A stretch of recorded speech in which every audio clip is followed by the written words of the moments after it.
ज्याच्याकडे नाही त्यालाही देतो, ज्याच्याकडे आहे त्यालाही देतो. एकदा पायाने हाताला प्रश्न केला, लक्ष द्या माझ्याकडे थोडस. वंदनीय राष्ट्रसंत तुकडोजी महाराज बोलून गेले, मनी नाही भाव मने देवा मला पाव, देवासान भेटायचा नाही रे, देव माझा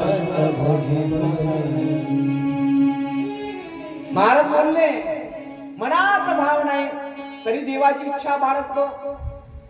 अरे तुझे जे देव दिसतात, जे देवाची अनुभूती करतात ते देव नाही. महाराज बोलले, सोन्या चांदीचा देव केला तोही चोराने पडून नेला, लाकडाचा देव केला त्याला अकेला घेऊन नेला. काय देव म्हणजे? देव तुमच्यामध्ये आहे. इथे शिव महापुराण सांगते, देवाला आपलंसं करायचं असेल तर शांतता मनामध्ये धारण करावी लागेल. शांती सरिका तप नहीं, संतोष सम नहीं सुख कही, तृष्णा सरिका रोग नहीं, ना प्रेम के संग योग ही. शांती शांती, मनाला शांती. मनाला जेव्हा जेव्हा शांती लावेल तेव्हा देव तुम्हाला प्राप्त होईल. कशाने मिळेल? शांती कुणाला कशी लाभते, शांती कुणाला कशी लाभते, विचार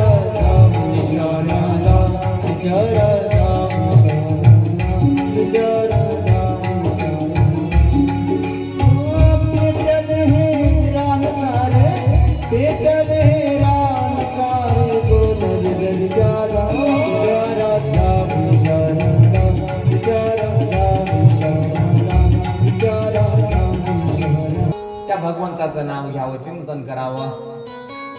तप निर्माण तुमच्यामध्ये झालं पाहिजे. स्वतःहून सुरुवात. शांती सरिका तप नहीं,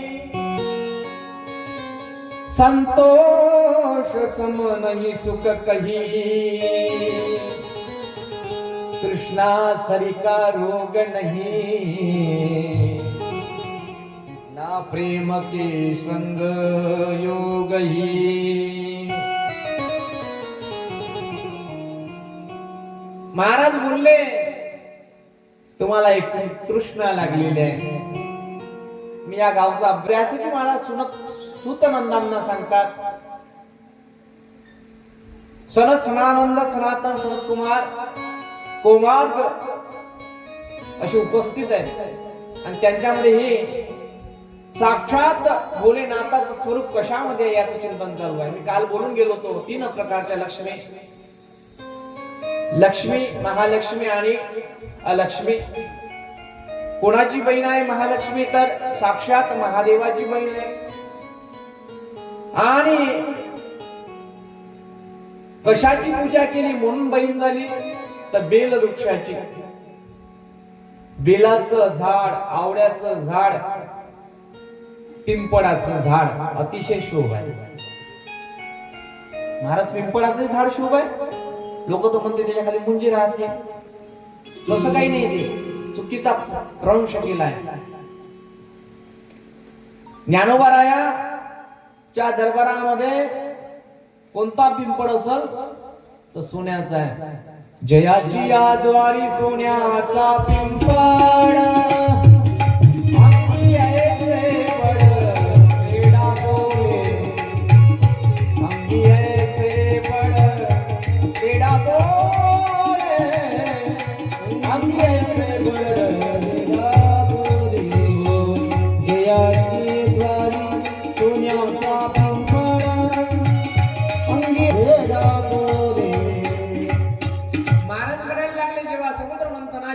महाभारत आपल्या भागवतामध्ये येतं, क्षीरसागराची कहाणी.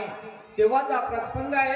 शिवजी भगवंत ध्यानस्थ आहे, तपयोगी, योग साधनेमध्ये लीन आहे.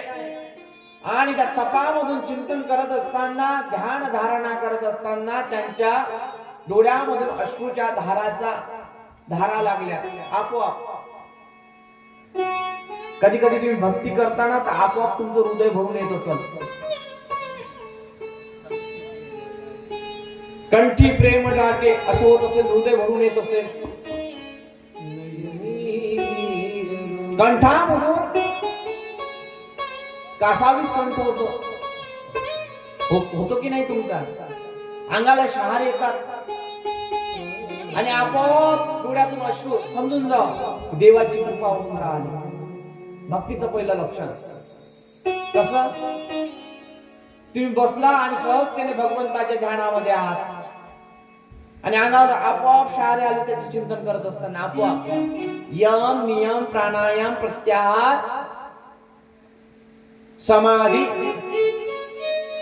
इथपर्यंत तुर्य भावानं जर पोचले तिथपर्यंत तुम्हाला लक्षात येईल की आपोआप शहारे येतात बॉडीवर.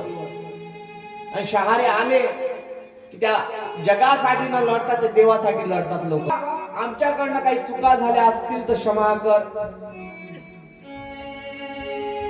आम्हाला पदरामध्ये घे देवा. इथं तर महान तत्वाच्या डोळ्यामधून अश्रूच्या धारा लागल्यात. काही थेंब भूमीवर पडले, त्या भूमीवर थेंब पडल्यामुळे त्या थेंबाचं रूपांतरित एका वृक्षामध्ये झालं. ते वृक्ष म्हणजे रुद्राक्ष. रुद्राक्ष वृक्ष आहे. आणि हा रुद्राक्ष 1 पासून तर 14 पर्यंत त्याची सुरुवात आहे.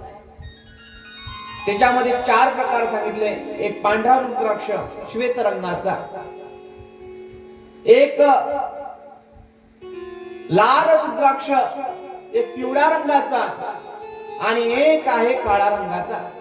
4ही रुद्राक्षाचं काम वेगळं वेगळं आहे. त्याच्यातही उपप्रकार पडतात. ही माळ गळ्यामध्ये घाला, ज्यांनी घातली नसेल त्यांनी 7व्या दिवशी घाला, पण घाला आवश्यक आहे.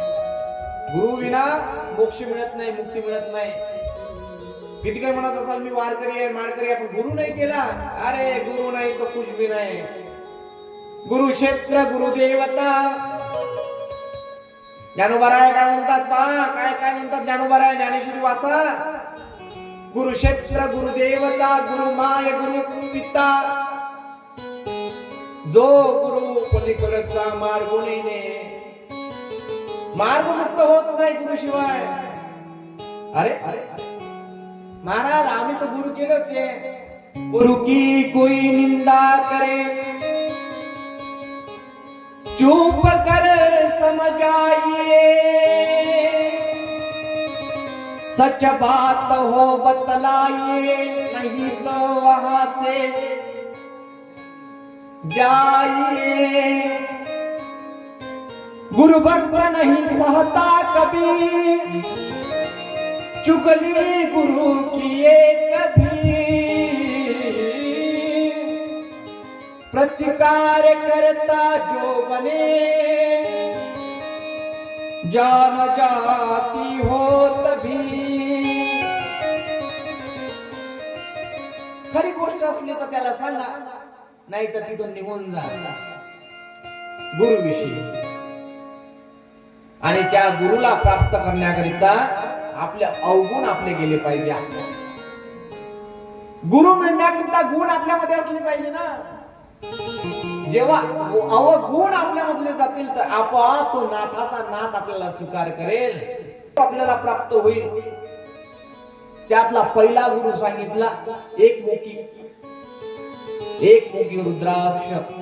साक्षात महादेवाचे स्वरूप आहे. 12 वर्षातून एकदा रुद्राक्षाच्या झाडाला तो फळ येतं. एकमुखी रुद्राक्ष साक्षात महादेव आहे.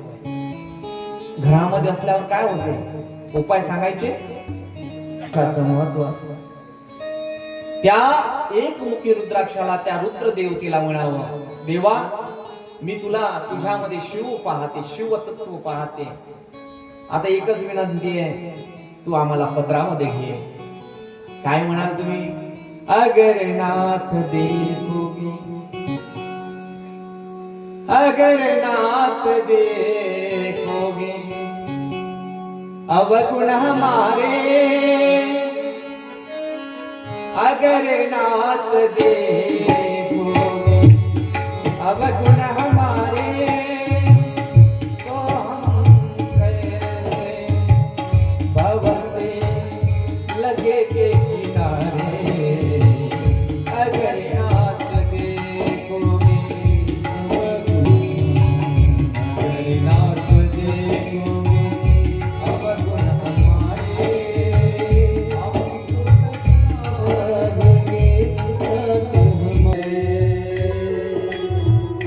अगर नाथ देखोगे, अगर नाथ देखोगे अवगुण हमारे, अगर नाथ देखोगे अवगुण हमारे।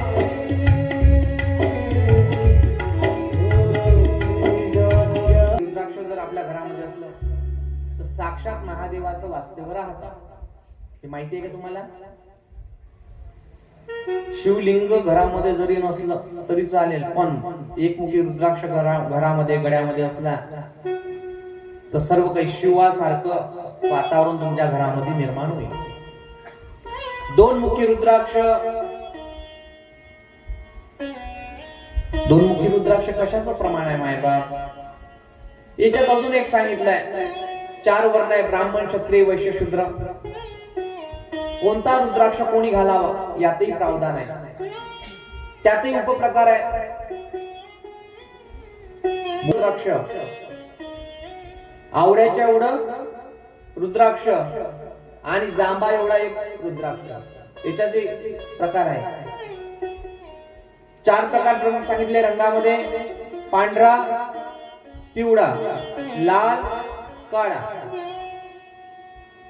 आता तुम्ही गृहाश्रमी असणारे जे भक्त आहेत, क्षत्रिय आहेत आणि वैश्य, यांनी कोणत्या रंगाचा रुद्राक्ष धारण करावा?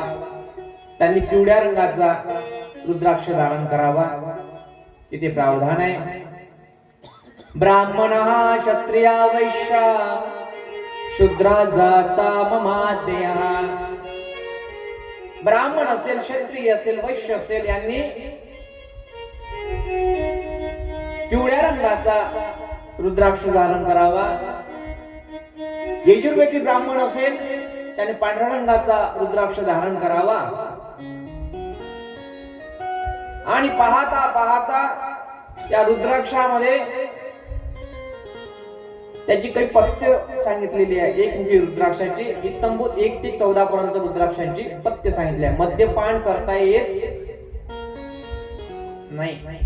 2 मुखी रुद्राक्ष म्हणजे साक्षात मां पार्वती आणि शिवाचं स्वरूप मानलेलं आहे। त्यांच्यामध्ये शुक्र असं म्हटलेलं आहे, म्हणजे ब्रह्मदेव विष्णू भगवंत प्रकट झालेले आणि विष्णू भगवानच्या बेबीमधनं एक गुलाब पुष्प, कमळाचं फूल प्रकट झालं, त्यात स्थापित असणारे ब्रह्मदेव प्रकट झाले। आणि प्रकट झाल्यानंतर पाहता पाहता त्यांच्यामध्ये अहम निर्माण झाला। कोणामध्ये? ब्रह्मदेवामध्ये। ते म्हणायला लागले, मी मोठा, मी मोठा, मी मोठा, मीच मोठा।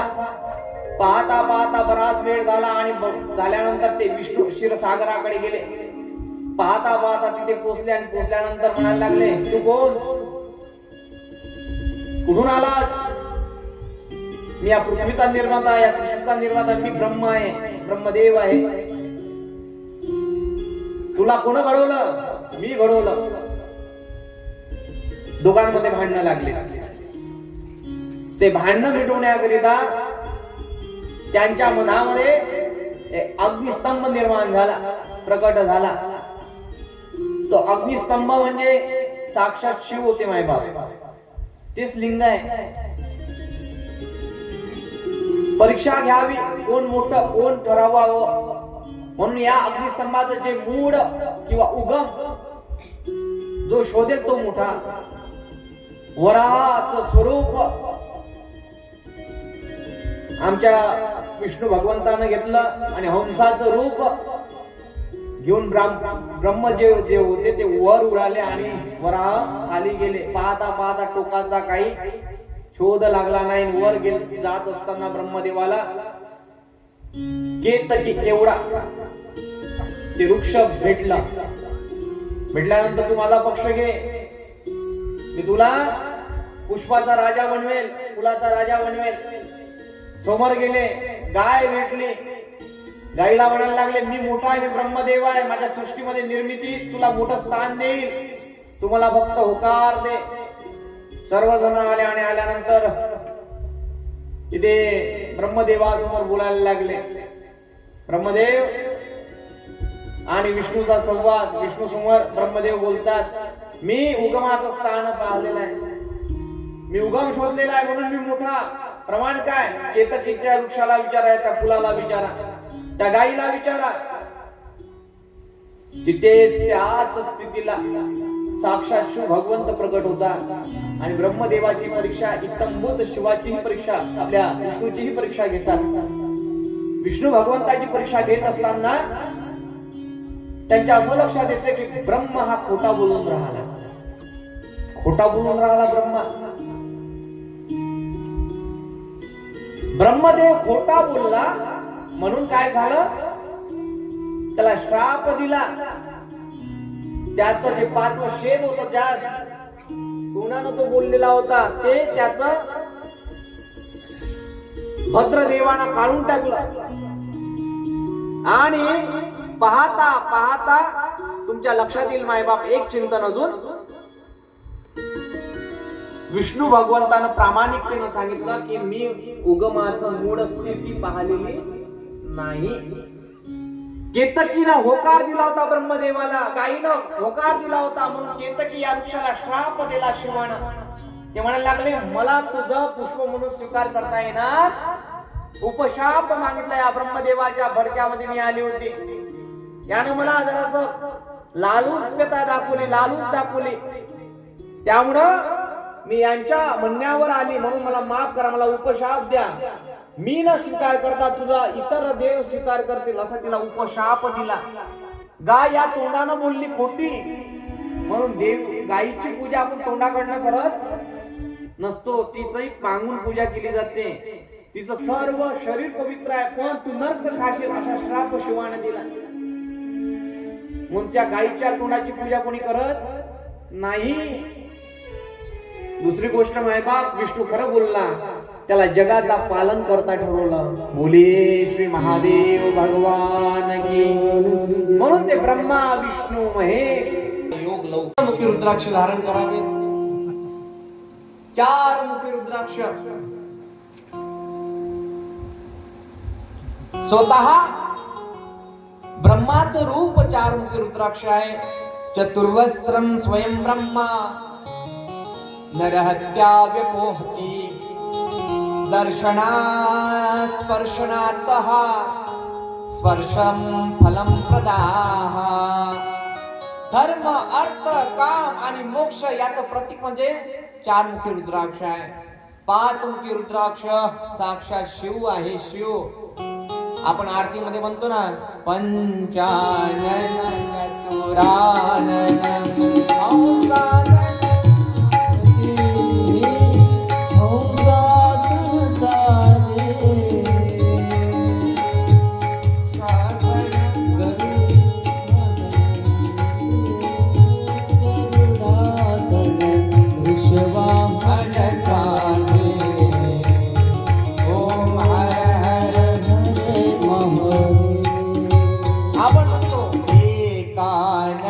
चतुरानन पंचानन राजे स्वामी. पंचानन 5 मुख, अघोर, ईशान्य, आवेश असं त्याचं स्वरूप आहे. 5 मुखी रुद्राक्ष म्हणजे साक्षात महादेव आहे मायबाप. आणि हा 5 मुखी रुद्राक्ष कोणीही घातला तरी चालते. आलं का लक्षात? त्यानं काय होईल? तुमच्या घरामध्ये सुख, शांती नांदेल, समाधान वाटेल. म्हणून रुद्राक्ष धारण करावा. 6 मुखी रुद्राक्ष साक्षात कार्तिकेचं स्वरूप आहे. षडानंद कार्तिक आहे. 6 प्रकारचे जे त्याला रेषा असतात रुद्राक्षावर. हा जर रुद्राक्ष जर पाहिला, या रुद्राक्ष हा पंचमुखी रुद्राक्ष आहे. या पंचमुखी रुद्राक्षावर 5 रेषा म्हणून पंचमुखी रुद्राक्ष. 6 रेषा असल्या तर 6 मुखी रुद्राक्ष. त्यानं 7 मुखी रुद्राक्ष. या रुद्राक्षाला अनग म्हणून प्रसिद्ध आहे, अनग नावानं प्रसिद्ध आहे. 8 मुखवाला रुद्राक्ष अष्टमूर्ती भैरवाचं प्रतीक म्हणून गणल्या जातो. 9 मुखी रुद्राक्ष कपिल मुनीचं स्थान असं म्हणून गणल्या जातं. 10 मुखी रुद्राक्ष साक्षात भगवान विष्णू आहे, कारण की भगवान विष्णूचे 10 अवतार मानलेले आहेत. 11वा रुद्राक्ष साक्षात हनुमंतराया विजयी भवाचं, ज्याला ज्याला अभ्यासामध्ये यशस्वी व्हायचं असेल, एमपीएससी, यूपीएससी अशा प्रकारचे. त्यानंतर 13वा मुखाचा रुद्राक्ष विश्वदेवता 33 प्रकारच्या जे देवी आहेत त्याचा मुख्य अधिपती विश्वदेव आहे, त्याला त्याच्यामध्ये घातले आहे. आणि 14वा मुखाचा जो रुद्राक्ष आहे मायबाप, तो परमशिवाचं तत्व त्याच्यामध्ये वास करत, म्हणून 14वा रुद्राक्ष. पण रुद्राक्ष धारण करतानाचे काही मंत्र आहेत. बायांनो खरोखर सांगा बरं, स्त्री शिवाय नमस्तुभ्यम हा मंत्र आहे का?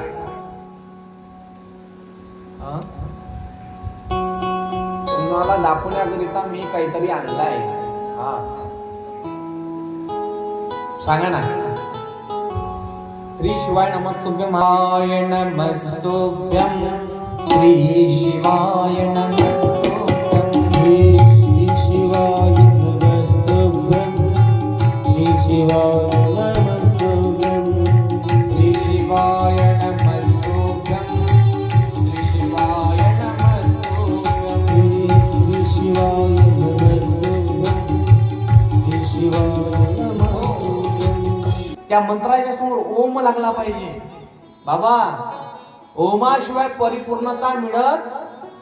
ओम आदी आहे, मी तुम्हाला कालच बोलून गेलो. आकार उकार मकार बिंदू चंद्र याचं समिश्र स्वरूप म्हणजे ओंकार आहे. तुम्हाला ऐकताना जरा आनंद येऊन राहिला की नाही? नमस्तुभ्यम जो व्यक्ती या मुखातून या सतत गातो त्याच्यावर मी असीम कृपा करतो. काय म्हणतात? मुक्त करतो का? कृपा करतो. ज्या मंत्राने भगवंताला प्रसन्नता लाभते, ज्या श्लोकामध्ये लागते, तो श्लोक म्हणजे स्त्री शिवाय नमस्तुभ्यम आहे. प्रसन्न होतो भगवान, मुक्त करत नाही. मुक्त कशाने होईल? ओम नमः शिवाय, ओम नमः शिवाय,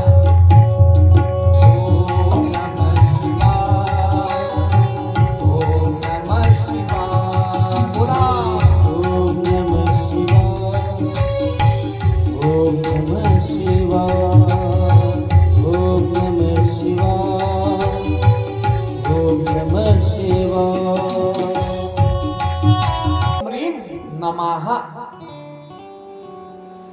आणि महत्वाचा 11वा रुद्राक्ष त्यानं घातल्यानं काय होईल? जे विवाह तुमचे जुळून नाही राहिले ते जुळून जाईल. ओम क्रा, लक्षात येऊन राहिलं का? ओम क्रो शो रे रो नमः हा त्याचा मंत्र आहे. याला बीज मंत्र असं म्हणतात. याचं नाव बीज मंत्र आहे. असं गुपित आहे, याच्यात लपून ठेवलेलं आहे. मग ओम नमः शिवाय म्हटला आणि रुद्राक्ष घालून गेला. तसं नाही जमत. 3 मुखी 4 मुखी 14 पर्यंत हे साक्षात शंकराचे स्वरूप आहे असं अभिवादित दिलाय. रुद्राक्ष माली दृष्टा शिव विष्णू हा प्रसिद्धती. हा विष्णू आहे, गणेश आहे, गणपती आहे, सूर्य आहे, सुरेश. कितीतरी मंत्र म्हणता येईल. देवी गणपती सूर्य सूर्याच मेवच. सूर्य आहे, गणपती आहे, भौम आहे, भौम सगळं ते आहे, शिव म्हणतात. पण महाराज किती रुद्राक्ष आम्ही गळ्यामध्ये घातले पाहिजे? बारकावे सांगून राहिलो आहे मी. मिलन होतं रुद्राक्ष एकही गळ्यावर असला तर परिपक्वता निर्माण होते. फक्त रुद्राक्ष धारण करताना तो लाल धाग्यामध्ये धारण करावा, काळा धागा वापरू नाही. बरं महाराज म्हणायला लागले रुद्राक्षाने अजून काय उपयोग होईल? जर आपल्या पंचमुखी रुद्राक्ष देवाऱ्यामध्ये ठेवला असा पूजेला तरी फलित झाला. तुमच्यावर येणाऱ्या आपदा नष्ट होतील एवढा प्रभाव त्याच्यावर आहे. पण कोणत्या दिवशी? तो प्रदोष काळामध्येच ठेवण्यात यावा. सोम भौम आणि रवी प्रदोष काळ प्रत्येक महिन्याला मधला शिवरात्री येत असते. त्या शिवरात्रीतल्या प्रदोष काळाचा सहारा घ्यावा म्हणजे यशोदा होईल. कोणती पूजा याद करत असताना विधियुक्त करावी, अन्यथा दोष लागतो. याचं चिंतन मांडतात महाराज.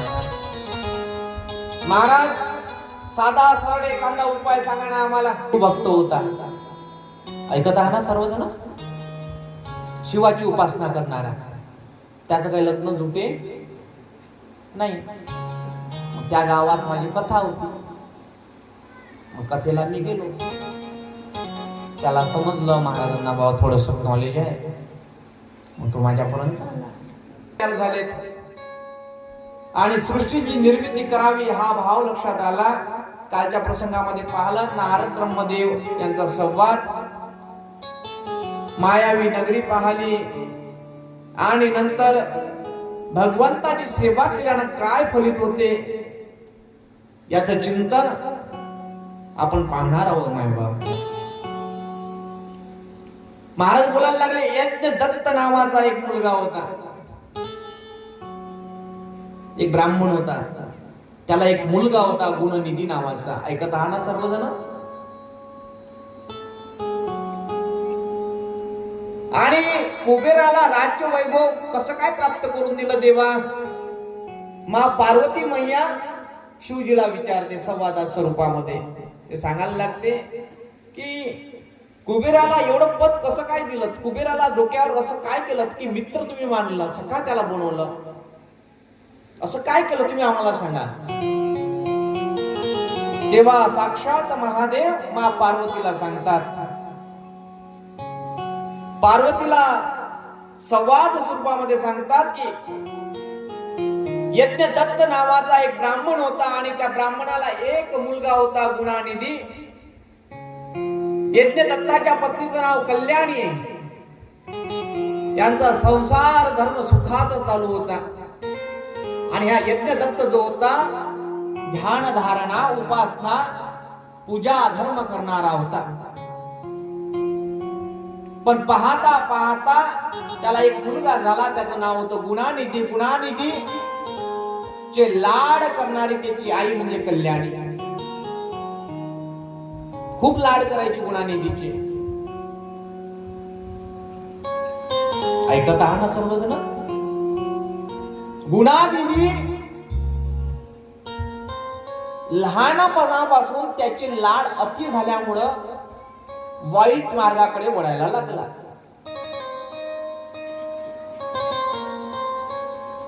गुणानिधी पाहता पाहता मोठा व्हायला लागला आणि मोठा झाल्यानंतर तो लवाडी करणं शिकला.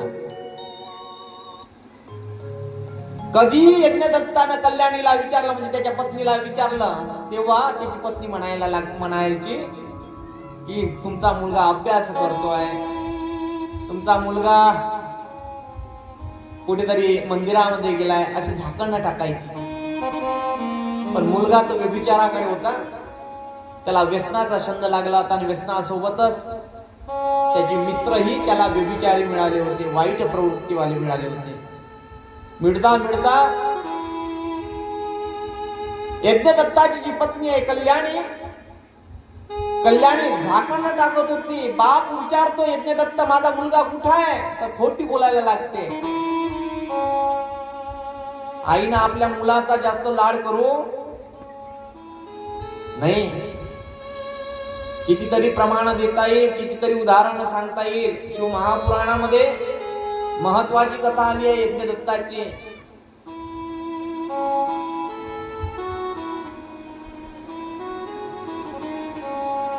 स्वतः लाड करायला लागली, कारण की मुलगा होत नव्हता झाला. एकुलता एक, आणि एकुलता एक असताना वडील विचारायचे, केव्हाही विचारलं तर ते झाकण टाकायची, पडदा टाकायची. एके दिवशी यज्ञदत्त पूजेला गेला, महादेवाच्या मंदिरामध्ये पूजा अर्चा केली, ध्यान धारणा केली. आणि बाजारातून येता येता त्याला मिळालेली एक अंगठी भेटली. एका व्यक्तीच्या हातामध्ये होती. हा बाजारामध्ये होता आणि त्या व्यक्तीच्या हातामध्ये ती अंगठी पाहिली होती, रत्न जडित होती. ती यज्ञदत्ताची अंगठी होती. म्हणून त्याच्या जवळ यज्ञदत्त जातो त्या माणसाकडे आणि म्हणायला लागतो, ही अंगठी तुझ्याकडनं कुठून आली. रागाने विचारायला लागला, येत ही अंगठी कुठून आली, सांग मला. तो म्हणायला लागला, माझ्यावर कशाला आव करता, माझ्यावर कशाला गरम होता, कशाला क्रोधिष्ट होता. तुमचा मुलगा जुवारी आहे, जुयामध्ये जिंकली मी ही अंगठी. तुमचा मुलगा व्यसनी आहे, व्यभिचारी आहे, तुम्हाला काय माहित आहे. दंग झाला, दुःखी झाला यज्ञदत्त. दत्ताचं अंतःकरण भरून आलं, मी ब्राह्मण असून सुद्धा माझा मुलगा असा निघावा. माणसाला एक मुलगा असला तरी चालेल, मायबापन सत्वगुणी असला पाहिजे. असंख्य मुलं काही कामाची नाही जीवनामध्ये आल्यानंतर. एक मुलगा असला तर आपला उद्धार करेल अशी काहीतरी संस्कार रीत त्याच्यामध्ये असली पाहिजे. पुत्राचे काही प्रकार सांगितले नाही का. ऋणी पुत्र, उदासीन पुत्र, पित्र मोहातील पुत्र,